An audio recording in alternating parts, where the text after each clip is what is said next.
Shalom Bapak Ibu, salam sejahtera untuk kita semua, selamat malam. Puji Tuhan, kembali pada malam hari ini, edisi Sabtu 20 Juli 2024, kita boleh bersama mendengarkan akan renungan malam Majelis Resort GKI Sampit. Pada hari ini, yaitu sesuai dengan Nas Amanat Gereja Kalimantan Evangelis, diambil dari Kitab 1 Tawarik pada pasal 15 ayatnya yang pertama sampai dengan 10 yang menjadi bagian pembacaan Alkitab kita. Dan dari 1 Tawarik pada pasal 15 ayat 1 sampai dengan 10 ini, saya mengambil 2 ayat yang menjadi penekanan di dalam renungan kita pada malam hari ini. Saya akan membacakannya bagi kita, yaitu dari ayat yang pertama sampai dengan yang kedua. Demikian firman Tuhan. Dengan perikop tabut dipindahkan ke Yerusalem. Ayat 1 dan 2. Daud membuat bagi dirinya gedung-gedung di kota Daud. Lalu ia menyiapkan tempat bagi tabut Allah dan membentangkan kemah untuk itu. Ketika itu berkatalah Daud, "Janganlah ada yang mengangkat tabut Allah selain dari orang Lewi, sebab merekalah yang dipilih Tuhan untuk mengangkat tabut Tuhan dan untuk menyelenggarakannya sampai selama-lamanya." Bapak, Ibu, dan jemaat Tuhan yang diberkati, dari bagian renungan pada malam hari ini, saya mengangkat sebuah tema atau judul, yaitu Hormatilah Tuhan di dalam ketaatan. Jemaat Tuhan yang diberkati, tabut perjanjian adalah simbol akan kehadiran dan penyertaan Allah. Dan Daud yang adalah raja yang dinobatkan untuk memimpin bangsa Israel. Itu tertulis dalam kitab 2 Samuel pada pasalnya yang kelima. Ia baru saja memindahkan ibu kota ke Yerusalem, dan ia juga baru saja berhasil mempertahankan Yerusalem dari serangan Filistin. Selanjutnya pada bagian nas kita malam hari ini, yaitu 1 Tawarik pada pasal 15 ayat 1 sampai dengan 10, Daud juga berusaha mengembalikan tabut perjanjian yang adalah lambang akan kehadiran Allah ke Yerusalem. Waktu itu tabut perjanjian sudah 20 tahun tidak berada di Yerusalem karena telah dirampas oleh bangsa Filistin dalam 1 Samuel pada pasal yang keempat. Dan meski orang Filistin telah mengembalikan tabut perjanjian itu, tetapi tabut itu berada di kota Kiryat Yearim yang adalah pinggiran dari wilayah bangsa Israel. Sehingga Daud ingin mengembalikan tabut itu ke Yerusalem, yaitu kota Daud yang adalah pusat pemerintahan.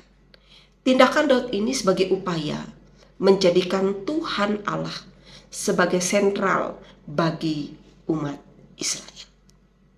Bapak, Ibu, dan jemaat Tuhan diberkati, dalam rencana memindahkan tabut Allah ke Yerusalem, Daud mulai mempersiapkan segala sesuatu dengan akurat, di mana Daud mengoreksi diri, memperbaiki kesalahan, dan tunduk pada peraturan dan hukum yang sudah ditetapkan oleh Musa sesuai dengan firman Tuhan. Bahkan Daud mengingatkan bahwa orang Lewi yang harus mengangkat tabut Allah itu, dan mereka harus menguduskan diri mereka. Di ayat selanjutnya Bapak Ibu, yaitu di ayat 11 sampai dengan 29, di situ dapat kita lihat bahwa Daud mengatur para petugas pengangkat, para pemuji dan pengiring nyanyian dengan alat-alat musik yang berbeda-beda serta peniup napiri. Di sini Daud melibatkan banyak orang dan melakukan sebaik-baiknya, terutama saat mempersembahkan kurban. Daud mengadakan sebuah pesta yang begitu semarak sehingga setiap orang bersuka cita, bahkan menjadi kelegaan bagi Daud yang berhasil memindahkan tabut Allah tanpa adanya celaka. Bapak, Ibu, dan jemaat Tuhan yang diberkati, dari sikap Daud ini tentunya memberikan pelajaran bagi kita sebagai umat percaya di masa kini. Bagaimana kesungguhan kita di dalam menghormati Tuhan. Lihatlah sikap dan perbuatan Daud yang begitu menghormati akan kehadiran Allah dalam hidupnya dan juga di tengah bangsa Israel. Sehingga kehati-hatian Daud dalam memindahkan tabut perjanjian Allah ke Yerusalem, karena ia begitu mengimani dengan tabut Allah ada di tengah-tengah umat Israel, maka Allah menyertai umatnya, dan umat Allah setia serta taat kepada Allah.